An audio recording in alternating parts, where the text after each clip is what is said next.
Is it possible to read someone's mind? You know, I look at people and I know the process of how they think. Believe it or not, I have a picture, by the way. That can't, because that then, how does that work? I mean, that is ridiculous. It's crazy, isn't it? I'm still in shock. One of the privileges in my life is that I get to meet some truly incredible people. Today is going to be special because I want to introduce you to somebody who I truly think is totally unique. I don't think it's an exaggeration to say he is possibly the greatest illusionist, mentalist, magician. I don't know what words he describes himself, we're going to find out. In my mind, I think he's potentially the greatest that has ever lived in terms of blowing your mind. You're about to find out why. Get ready to meet the very brilliant Leo Sushant. Hello. Hey Leo, how are you, my friend? Very good, how are you? Yeah, we are great. I've just done an introduction for you, Leo, over here. And I was trying to think how to describe you. The right term is a master mentalist. So I'm not an illusionist, I'm not a magician. Basically, I'm doing exactly what you're doing, the wildlife, but my wildlife is people's brains. And you're in Israel at the moment? I'm in Tel Aviv. By the way, this is Has, my very, very good friend. Because whenever I've seen you doing things, it always works so well with a few people, doesn't it? I love to perform, so it doesn't matter if it's 2 people or 20,000 people. A mentalist is someone who knows how people think. So I know the process of your thinking. I know how to manipulate your minds. I know to hypnotize. I know to influence people. I know to read people. But really? I understand if it was like a yes or no answer and you see a flicker in the eye or twitch in the nose or something. Is it possible to read someone's mind? Because I'm a skeptic. Of course, but it's a matter of definition. It's not like I hear thoughts and things like that, like in the movies. So I'm looking at you, by the way, I'm judging your body language, I see how you're sitting. I get little signals, little micro movements. It's kind of like a modern Sherlock Holmes. You know, I look at people and I know the process of how they think. Are you skeptical for this sort of thing? Or do you a little believe... skeptical. Yeah. So we come from a good, healthy skepticism. When I work with someone, the person has to be willing, he has to want it to work. They have to want it to work. If you reject me and object me and say, let's give him a challenge, it might not work. It has to be very positive. If you want it to work, it will work. I love you, but I want to also not be a sucker. And I want to be a healthy skeptic. And I'm not just going to let myself be manipulated. Yeah. I always say to people, it's not a matter of how does that work, it's a matter of having fun and enjoying. Do you have a book around? A book or magazine or something like that? Yeah, we have got one. We'll just take this. Something with text. A cookbook. There you go. All right. Oh, a cookbook. How many pages? 319. Can you show me the name of the book? Aha. Never heard of it. Okay. Has? Yeah. Has. Very good. Has. I'll try to do this. I will try to do this. Okay. I'm going to put this away in case you're wondering. Has open the book on any page. Any page. 109. 109. It's a good page. And Bear, look at the words on page 109. Yeah. Point to a simple word. A simple word. Yeah, point to a simple word that comes to your mind on that page. Okay. What is the word? Fennel. Funnel. Fennel, like the ingredient, the herb. But the chance of someone knowing that is very, very slim. But Yeah. I did write to here that you will go with page 109 and go with funnel.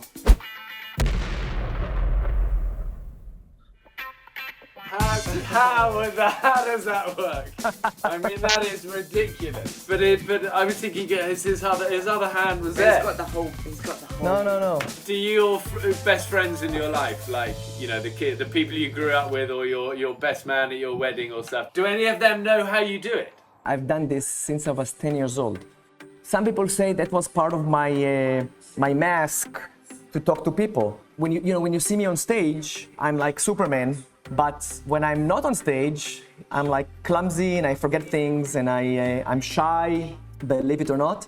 So all my friends noticed that in order to talk to someone and to say who I am, introduce myself, I had to show them something and to show them a riddle or a Rubik's Cube or... So you're amazing at the Rubik's Cube? I mean, well, I know how to solve it, maybe like this, if I hold it. He knows exactly what he's doing. Yeah. Look, he knows, oh wow, look, This. one hand. And I do this, and then this, and then this. Yeah, something like this. That is insane. That is amazing, I isn't think it? that would take me about a day, maybe longer. A week. Unbelievable. But tell me something, Bear. This is interesting to me. Were you a boy who, I don't know, who took like risks, skateboarding and hitting in places and going to places and running? Or it's something that evolved during the years? I think as a young kid, the outdoors was actually a safe place for me. You know, it was my escape and a place where I felt calm. I wasn't very good at school. I wasn't like super clever or sporty, or I wasn't a superstar at school. And my dad was an amazing dad he'd been a Royal Marines commando, loved the outdoors and taught me to climb at a young age. And I think as a young boy, I loved just to be close to him. I love that bond, and my dad's no longer around now, but you know, he was such an inspiration, I think, for me at that age, that you don't have to be a superstar at school. You know, you just got to go for things in life and learn to fail, and it's okay, and keep getting up and be resilient, and then from there it's just sort of grown, you know. But like with you, it's a journey, isn't it? It's a journey, it's a marathon, and as you said, you know, failing is a part of success. And is it much harder through a computer, or is it much harder? It's much harder when I'm on stage. It's explosion. In the first 5 seconds on the show, people are like intrigued, something hit them. Does it ever go wrong? Yes, there's lots of improvisations and lots of things that you don't know what's going to happen. So if something happens and it doesn't succeed, in a live show, it's okay. You tell a joke. It's a stand-up show. People are laughing all the time, and so it doesn't work. It didn't work. It just makes you a human, after all. Well, that is what adventure is. That is, it's dealing with the unexpected. You know, they say adventure happens when everything starts to go wrong. True. I'm still thinking maybe there was some magic pen or something, because he's got a board. You don't know what's going on behind it. And he's asking the number. Could it be like you know, even though I can't see his hand or something writing, is something writing it? Everything you see here, you can see live. I actually made, I'm gonna go to a different position with a different camera so you can see it really, really, really clearly. So, and it's gonna be very interesting. 1 second, watch this. I prepared this. It's very intimate. Have you ever seen these shapes? I just wonder, part of me wonders whether that's pre-record, whether we're now to pre-record. So Leo, what's my friend's name? It's not pre-recorded, Hudson Bear. Okay, see. Okay. See, like we're always thinking. These are ESP cards. It's called Zener Cards. It's simple shapes. It's a circle, plus sign, wavy lines, square, and a star. So I'm gonna try to influence you. But before that, I want to try to see how you think. This is very important. I have something here. I don't want to show it to you. It's a piece of paper.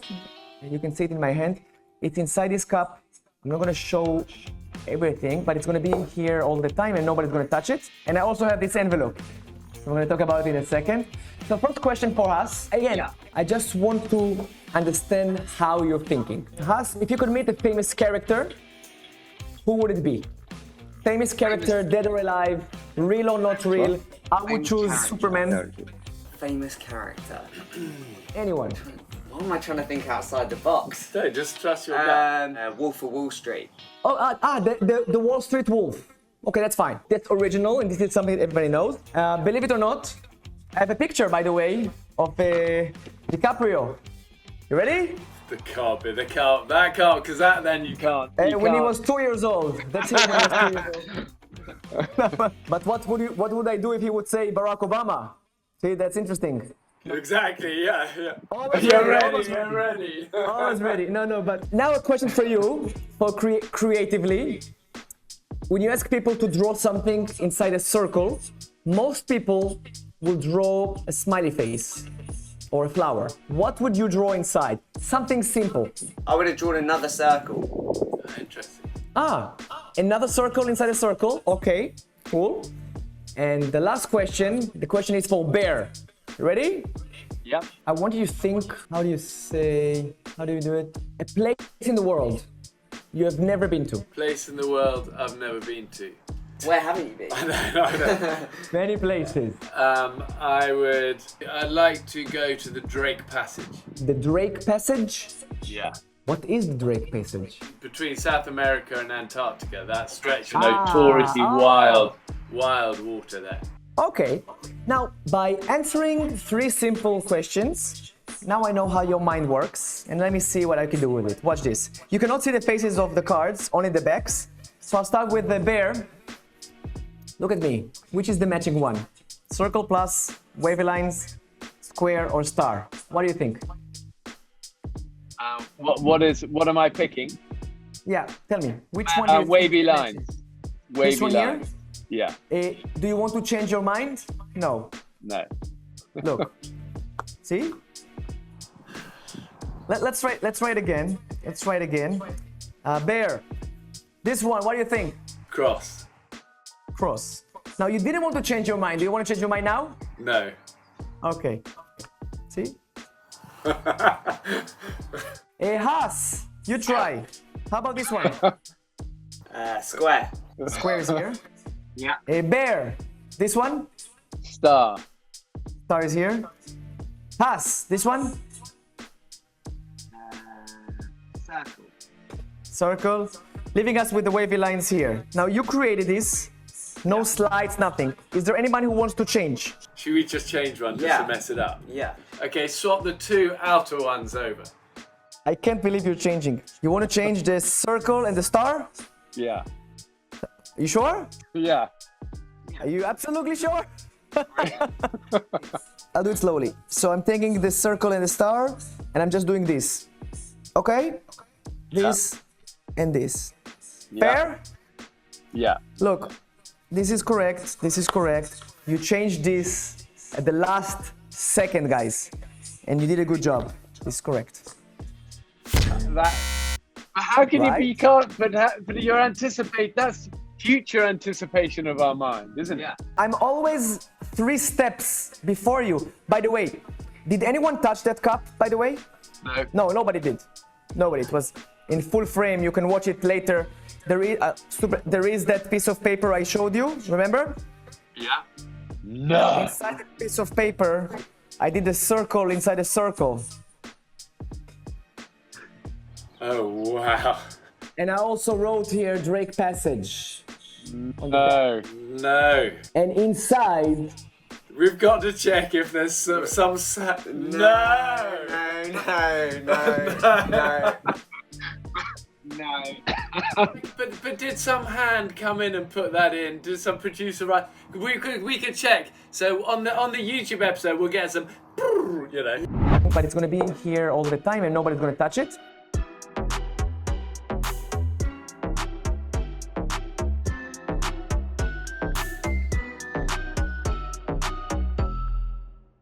No. Let's have a look at the bottom of the cup. This is a cup. This is a table. This is the cup. This is the. I mean, it's I can't ridiculous. It's believe. ridiculous. I cannot believe that. You are truly incredible, Leo. I knew you would be. You really need to see it face to face, and we have to schedule that we're gonna do a real life encounter That would be about so you fun. and me, and see more amazing things like this. I would love that. We're so grateful for your time, Leo. We just think you're amazing, and we will do that for sure sometime. Thank you. Lots of hugs and kisses for everyone, and we'll be in touch. God bless. Take care. Thank you. Bye. What a legend. So welcome to an episode where I'm going to go through my top 5 ice moments. There have been a lot of very cold moments over the years on expeditions, through Man vs Wild, through Running Wild. But I don't want just to talk about the freezing moments. I want to talk about maybe the ones you might not think of that have involved snow and ice. I think the president looked a little surprised when I pulled out this sort of bloody carcass of half-eaten salmon. That's tasty. Number one, I would say, swimming under the frozen ice of this frozen lake in Canada. Depth of winter, it was about minus must be minus 25 at least there. And the crew had dug a hole in the ice, and then they'd gone the length of an Olympic pool and dug another hole. But there was a pretty small hole to aim for, and we had a safety diver down there filming it. And I remember going in and kind of thinking, yeah, I've got this. Calm the heart rate, slow everything down. And the main thing is that sense of just calming yourself. If you panic, your heart rate goes up, you need to breathe, and that's when people get into trouble. So it's that sort of discipline to control the breathing, control your heart rate, keep calm. The problem is, as soon as I went in and I started off and opened my eyes on that first stroke, because what I hadn't anticipated was how cold the water would be on my eyeball. And it was literally like people sticking needles into my eyes. So I suddenly realized straight away, I can't open my eyes, and therefore I can't aim for the hole, but do I now turn back? And then suddenly, because it hasn't gone to plan, you start to panic, and then you think, hold on, what do we do here? Do we go back and forward? And in the end, I pushed on, but it was like I'd open one eye for a second and then aim for what I thought was some light, but I couldn't really see because it was so blurry, and then kept going, and then every 5 strokes open the other eye and try and aim for it, and eventually spotted that, that hole in the ice all that distance away, but was very, very relieved to make it, but was also definitely on the limit to how much air I had, because of the fact that my heart now was elevated because I was scared under there. And afterwards, the safety diver, he said, I didn't know whether to get involved, but I could see something instantly was wrong, but you were heading on and then you were going the wrong direction. But good for him, credit to him for holding his nerve, letting me do my job, and we just about made it. But the second one for me is definitely having s'mores at the snout of a glacier with President Obama. That's quite a mouthful just in itself to say, and for the Brits amongst you might not know what s'mores are, but for obviously Americans will know it's that thing of biscuit and marshmallow and chocolate all melted together over a fire, and it's great. And it was for the journey where I took President Obama to Alaska to show him some of the effects close up of climate change. Took him to the very end of this glacier to show how much it had receded. That glacier was here. Yeah, that's how much we've lost. That's how, exactly, yeah. Just in that short period of time. I'd cooked him a sort of salmon that was we'd found on the riverbank. It had been half eaten by a bear. The Secret Service were going crazy. Now, why wouldn't the bear finish this sucker? Well, because this looks like a nice looking piece of fish. His official chef, who was with us, was going crazy behind the camera going, you can't eat that. But President Obama gave him his due, tucked into the salmon. That's tasty. Can still smell the bear breath on it. But I thought, I've got to give him something better than this kind of manky, half-eaten salmon that's been in my backpack for a day. Something better for dessert. So we had s'mores, and that was a special moment. Put the marshmallow on. Try to. Oh, look at this. This looks insanely good. And then you get your other cracker on top there. Can I officially say the president's made me a s'more? I made you a s'more. He knows his s'mores. President Obama knows his s'mores. He cooked it, he made it, and it's delicious. Something I'll never forget. Third ice big moment was where we simulated an avalanche to show what it's actually like if you are caught in an avalanche and how scary it can be. And I think people have this cartoon image of avalanches somehow being able to ski out of them or swim out of them, and it's all nice soft snow, and it's but it's the reality of avalanches.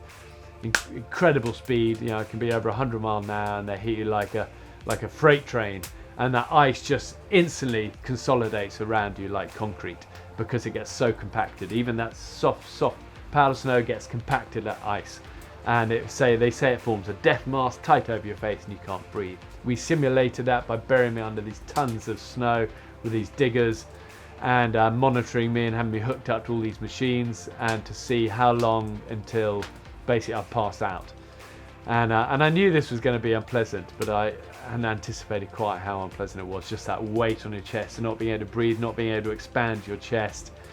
And I went downhill very fast. You can get somebody quickly in an avalanche, you stand a good chance of getting them out of there. But after 50 minutes, that chance is very, very low. And you can see why from this clip. I can't breathe properly. So probably something not wanting to repeat, but I have had a few good friends lose their lives in avalanches, and it is a truly terrifying thing. And I think the key with avalanches is that don't get yourself into an avalanche territory. That doesn't mean you can't go into places where there have been avalanches. You've got to make sure you're there at the right time of day and the right conditions. Don't mess with Mother Nature when it comes to those. The next ice moment that stands out for me would be probably Kate Hudson asking me to make her an eye mask out of snow. And she woke up in the morning. We've been out camping in the Dolomites for a running wild. How you doing? There, I need ice. Ice. I need like my morning ice face. What about snow? Yeah. Yes, dear, hold on. I woke up, I literally had like one really puffy eye. And so I desperately needed ice. And she goes, "Ben, my eyes are so puffy after sleeping. Get me an ice pack." And I go, "I haven't got an ice pack." And she goes, "Anything." So I improvised an ice pack. I think, can't remember whether it was out of my underpants or my socks. Oh, perfect. It was one of them, I'm pretty sure. I filled it full of snow and ice, and it was a great image of her with this sort of thing over her. Improvised ice pack, job done. So my final one of these top 5 ice moments is where I got to take one of my heroes, the great Roger Federer, on a journey into the Swiss mountains. It was very cold, a lot of snow and ice around. You feeling all right? I feel nervous, but I'm good. Pre-match nerves, it's good, it's healthy. Yes, it is healthy. Makes us Keeps feel alive. Totally, absolutely. And the first thing I did was get out a rope, and we were trying to get down into this gully, and I thought, he's driven up in his car, I'd land in the paraglider, we'd tie a rope around the wheel, and we'll use that as a belay point, and we'll rappel down this frozen waterfall. Here we go. Yeah. Okay, so now lean right back. Yep. You're a bit up right there. Okay, there you go. Now walk down. Keep walking, keep going, keep moving. But the thing is, you know, using crampons, these spikes on the bottom of your boots for the first time is really difficult. You know, it's one of these things that takes a lot of practice, and when you first go onto crampons, you're slipping and sliding all over the place, and you're slashing your gaiters with your feet and tripping over. And I thought, this is definitely going to be difficult for Roger, straight onto a vertical 200-foot ice waterfall, trying to maintain his balance. Oh my God, this is all ice. But the thing is, I should have remembered he is the world's greatest tennis player. And I gave him about a sort of 2-second lesson. He goes, "Yeah, got it." And I saw him sort of a little bit for first step. And he went, "Oh, I got it. Yeah, good." And then he was kind of off. And I thought, wow. I described him, I think at the time, having the balance of a bird. And I stand by that. The only person I've ever put straight into crampons and hasn't faltered for a second. So there you go, 5 big ice moments that I'll remember in my life. Again, I could have picked 50 of these, but there's something testing and special about the extremes, the extreme heats, the extreme colds, and I love it.